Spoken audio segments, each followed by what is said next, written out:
You know, when you picture uh, a global high-stakes war, your mind probably jumps straight to the cinematic stuff, right? Like tanks rolling across borders or, I don't know, fighter jets, massive satellite surveillance arrays, that sort of thing. Right, the usual action movie tropes. Exactly. But right now, at this exact second, as you're listening to this deep dive, there's a massive, totally invisible war happening all around us. And it's not being fought with artillery or drones. No, not at all. It's being fought with data streams and regulatory guidelines and, compliance frameworks. Yeah. Because the enemy here is financial crime. Yeah, and it is a constantly shifting, incredibly lucrative battlefield. I mean, we are talking about money laundering, massive systemic fraud, human trafficking rings, cartel financing, and, sanctions evasion. Which is heavy stuff. It is. These aren't just abstract, victimless, white-collar concepts happening in a vacuum somewhere.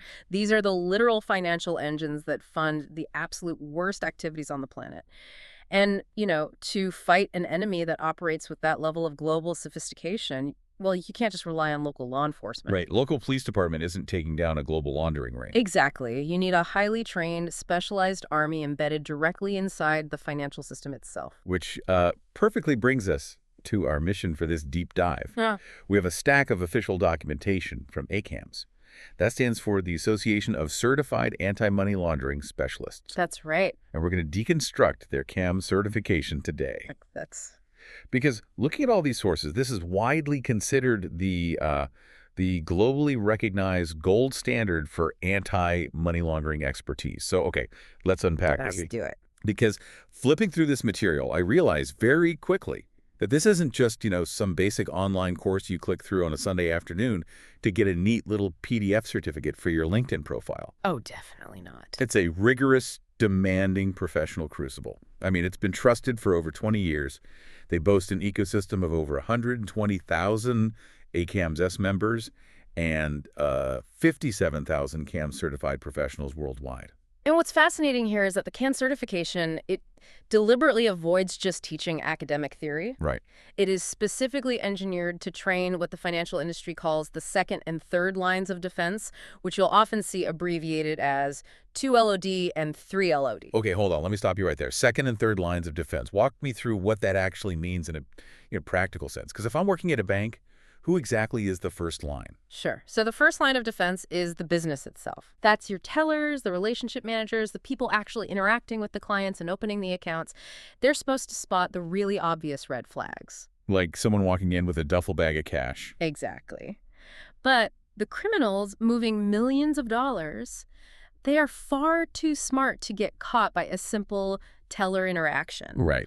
So that is where the second and third lines come in. These are your compliance officers, your risk managers, the internal auditors, the heads of transaction monitoring. Okay, the behind-the-scenes folks. Exactly. These are the professionals whose literal job it is to sit behind the scenes, analyze massive patterns of data, and spot the subtle anomalies that no one else sees.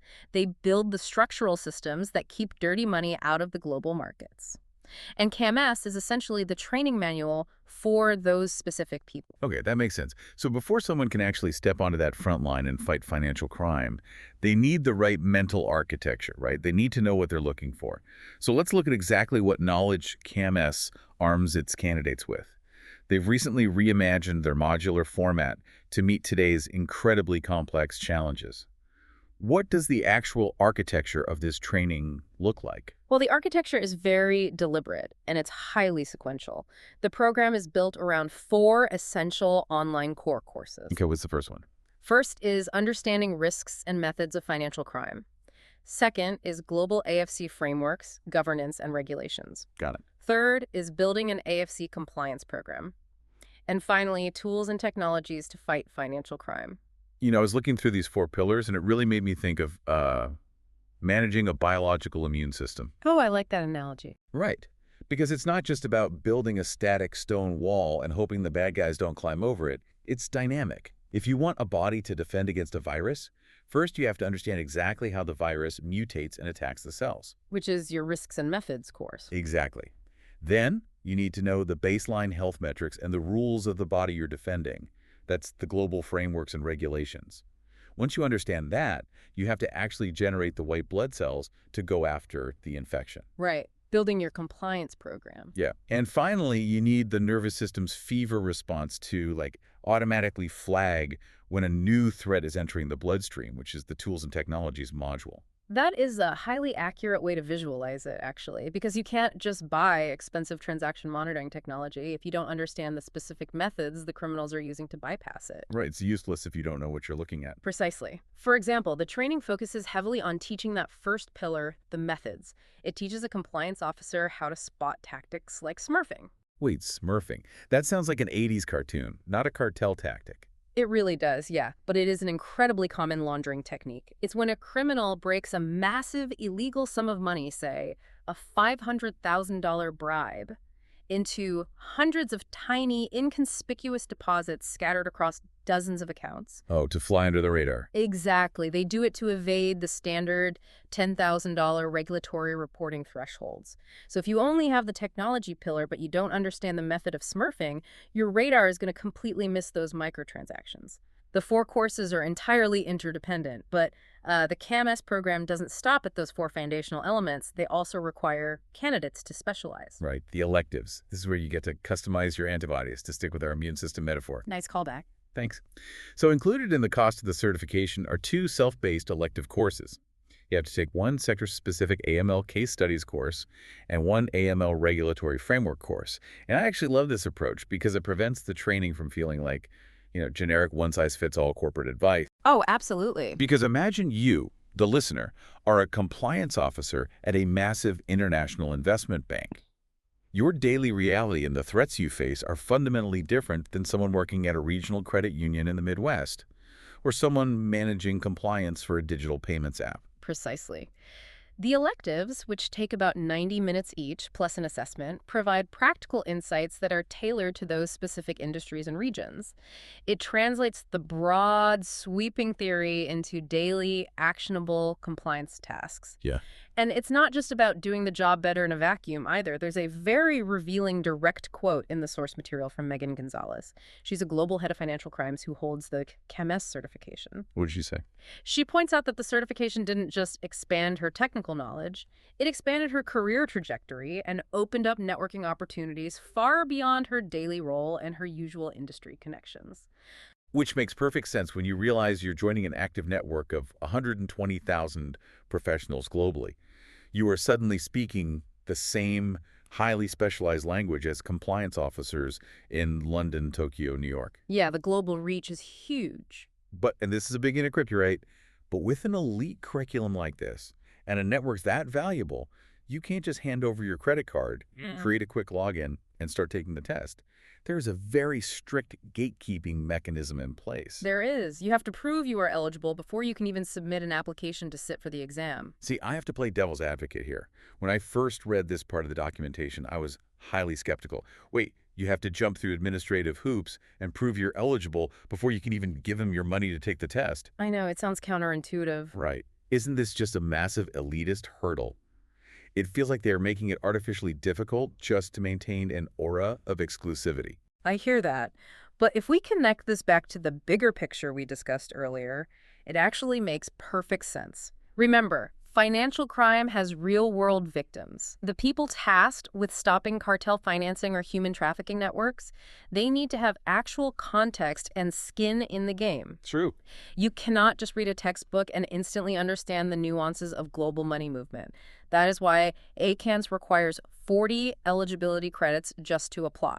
It acts as a quarantine. A quarantine, how do you mean? It ensures candidates aren't just academically gifted at taking multiple choice tests, but actually have a foundation in the professional world they are trying to police. Okay, I can see the logic there. You want the white blood cells to actually know what the virus looks like in the wild, not just in a petri dish. So how do you actually get these 40 credits? Looking at the breakdown, it's a mix of professional experience, education, and other training. It is a calculated formula. You earn credits for every full year professional experience you have related to anti-financial crime. You also earn credits for your highest post-secondary degree, whether that's an associate's, bachelor's, master's, or a JD or PhD. And you can earn additional credits for holding other professional certifications related to finance, accounting, or compliance. But here is a crucial detail I found buried in the FAQs that genuinely surprised me because it completely counters my elitist gatekeeping worry from earlier. What's that? You actually do not need a higher education degree to take the CAMS exam. Right? You just need to accrue those 40 credits. And they offer multiple, highly pragmatic pathways to get there. For instance, if you participate in the CAMS Virtual Classroom series, Right. that grants you 12 credits right out of the gate. Yep. Completing the 4 core CAMS certificate courses gives you 18 credits. Even relevant internship experience in the anti-financial crime field counts toward your professional credits. It is a very meritocratic approach. They aren't filtering for a specific academic pedigree or an Ivy League degree. They are filtering for relevant exposure and dedication to the field itself.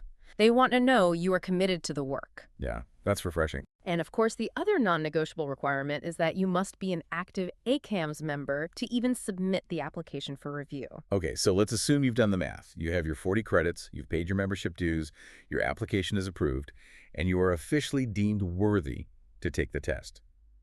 The next big questions for anyone listening are, what is the actual investment here, and how on earth do you prepare for an exam this massive? Well, the financial commitment is significant, which again speaks to the seriousness of the designation. For the private sector, the standard CAMS package is US $2,095. Wow. And for the public sector, meaning government employees, regulators, and law enforcement, it is US $1,595. I want to push past just reading out the price tag, though, because what you actually get for that money is what matters. You aren't just paying $2,000 for the privilege of sitting in a sterile testing center for a few hours. Definitely not. The package is essentially an entire arsenal of preparation tools. It includes a comprehensive PDF study guide, which the sources note you can view on e-readers like a Kindle, which is incredibly practical for studying on a commute. Very handy. Yeah, and it includes digital flashcards, the 4 core e-learning courses we broke down earlier, the 2 elective courses, and access to the exam simulator. I want to spend a moment focusing on that exam simulator because it is arguably the most vital tool in the entire package. It features over 1,000 practice questions. 1,000. Over 1,000, yeah. And it meticulously tracks your progress so you can identify exactly which of those 4 foundational pillars of your knowledge might be weak before test day. But the sources are very explicit about one thing: the simulator does not use the exact exam questions, does it? It's not just a cheat sheet you can memorize. Correct. ACAMS maintains incredibly strict copyright and non-disclosure rules. You cannot find the actual test questions out in the wild. If you do, they're likely outdated or fraudulent. But the simulator is meticulously designed to mimic the style, the difficulty, and crucially, the psychological pressure of the real exam. How so? Well, the CAMS exam doesn't just give you one obvious right answer and 3 ridiculous ones. It often gives you 4 highly plausible answers, and you have to synthesize the regulations to find the one that is the most compliant. The simulator trains you not just on the raw facts, but on how to parse the specific, nuanced way the questions are constructed. And if staring at a PDF and taking practice tests in isolation isn't your ideal learning style, they have upgrades. For an additional US $595, or you can buy it in a bundle that saves you up to US $195, you can join the virtual classroom series. Yes, this is a highly structured, live, web-based course that runs for 4 to 6 weeks. You get weekly virtual sessions, usually 1 to 2 hours long, led by ACAM expert faculty. That sounds intense. It is. It's guided instructions specifically designed to reinforce the hardest, most complex concepts from the study guide, allowing you to ask questions in real time. What blew my mind looking at the virtual classroom schedules is the sheer global scale of this operation. They list cohorts running in Eastern Time for the Americas, Hong Kong Time, British Summer Time, and GMT. They're everywhere. Yeah, and they're running these sessions in both English and Spanish. You really get the sense that the sun quite literally never sets on this organization. While a compliance officer in London is logging off their CAMS study session, someone in Hong Kong is just logging on. It perfectly mirrors the 247 never-sleeping nature of global finance itself. It has to be global because financial crime is entirely borderless. The money a cartel makes in one country moves through a dozen different jurisdictions, shell companies, and offshore accounts in the blink of an eye. The defenders have to be globally distributed, awake at all hours, and speaking the exact same compliance language. Okay, so you've put in the hours, you've read the PDF on your Kindle, you've attended the virtual classrooms in your time zone, you've conquered the 1,000 simulator questions, and learned how to spot the distractor answers. All of that preparation leads to one very high-pressure event test day, the Crucible. Let's talk about the exam itself. It is a formidable test. Candidates face a 3.5-hour computer-based exam consisting of 120 multiple-choice questions. Let me stop you there. 3.5 hours for 120 questions. That means you have less than 2 minutes per question. Right. And I have to bring back my skepticism for a second here. We're talking about highly sophisticated nation-state level financial crimes. Shell company networks that take federal investigators years to unravel. Can a 120-question multiple-choice test really prepare someone for that? It seems, I don't know, overly simplistic. It would be simplistic if it were just vocabulary matching, like define the specific European Union directive, but it isn't. The exam uses synthesized scenario logic. It tests practical application. Give me an example. Sure. A question won't just ask what a regulation is. It will say, imagine you are a compliance officer at a mid-sized bank. You observe a sudden, unexplained spike in wire transfers to a high-risk jurisdiction, heavily concentrated over a 3-day holiday weekend, moving through accounts that were dormant for 2 years. What is your required immediate action under this specific regulatory framework? Ah, I see. So it forces you to diagnose the symptom, identify the underlying virus, and apply the correct regulatory medicine all within 2 minutes. Exactly. That requires deep synthesis, not just rote memorization. Logistically, how does it work? Once your application is approved, does the clock start ticking? Yes, the timeline is strict. You have exactly 6 months from the moment your application is approved to sit for the exam. ACAMS partners with Pearson VUE, which means you can take it at any of their 5,000-plus testing centers worldwide or via their online proctored system if you meet the technical requirements. Which brings up the uncomfortable reality. With a test this rigorous, demanding synthesis under a ticking clock, people are inevitably going to fail. What happens then? The stakes are quite tangible. If you do not pass on the first attempt, there is a financial penalty to try again. The retake fee is US $299. Ouch. That is a painful incentive to get it right the first time. Indeed. And if life gets in the way, say you have a sudden family emergency or a massive, all-consuming project drops on your desk at work, and you absolutely cannot take the test within that initial 6-month window, you can buy a localized extension, but that will cost you US $100. So they don't mess around. The system does not leave room for complacency. It is a serious professional commitment that requires serious, meticulously scheduled preparation. All right, let's fast forward. Imagine you are the listener.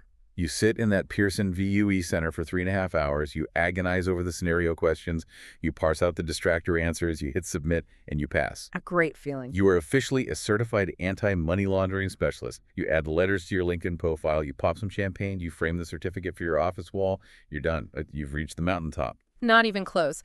Passing the exam isn't the end of the story. It is quite literally just the beginning of a never-ending battle. Oh, the dreaded recertification process. Yes. CAMS is not a lifetime achievement award that you can just put on your wall, gather dust, and forget about. The designation requires recertification every 3 years. Wow, every 3 years. To keep the CAMS letters after your name, you must maintain your active ACAMS membership, you must continuously meet continuing education credit requirements, and you must pay a recertification fee. And the fee structure for recertification is actually designed to penalize procrastination, which I found interesting. Oh, yeah. How so? In the year your recertification is due, if you are proactive and submit your application before October 1st, it's an early bird fee of US $200. If you wait until the standard deadline of December 15th, it goes up to US $250. Right. And if you are late, scrambling within the final grace period by March 31st of the following year, you are paying US $300. They are financially incentivizing you to stay constantly engaged with your continuing education. Which raises an incredibly important question: why force seasoned professionals who have already proven their expertise by passing a grueling exam to jump through these continuing education hoops every 3 years? Why not just let them do their jobs? Because the enemy doesn't sleep and the virus mutates. Exactly. Financial crime evolves daily based on global events. The laundering tactics that worked 5 years ago are obsolete today, and the regulations have shifted to match. If you look at the ACAMS source material, they list out the specific modern topics they offer continuous training on. Like what? It includes things like navigating sudden geopolitical sanctions and the rapidly shifting world of fintech compliance. Think about how quickly global sanctions can change overnight due to a new conflict. Yeah, that happens all the time now. A compliance officer holding a CAMS certification earned back in 2015, who hasn't studied since, simply wouldn't know how to handle the realities of modern cross-border payment apps or overnight sanction deployments. The recertification process forces the defenders to evolve their knowledge base at the exact same pace as the criminals are evolving their tactics. It really is an arms race. If you stop running, you instantly fall behind. So let's pull all of this together. The CAMS certification is so much more than a multiple choice test. It's a rigorous, globally recognized ecosystem. It acts as a massive filter, ensuring only those with the right mix of real-world experience, contextual understanding, and intense dedication make it through to the front line. Absolutely. It requires a serious upfront investment of time and money, ranging from $1,595 to over $2,000, depending on your sector and your study choices. And most importantly, it demands a lifelong professional commitment to continuous learning just to stay one step ahead of the world's most sophisticated criminal networks. Which brings us to a reality that wasn't heavily detailed in the core syllabus breakdown, but is absolutely critical to the future of this battlefield.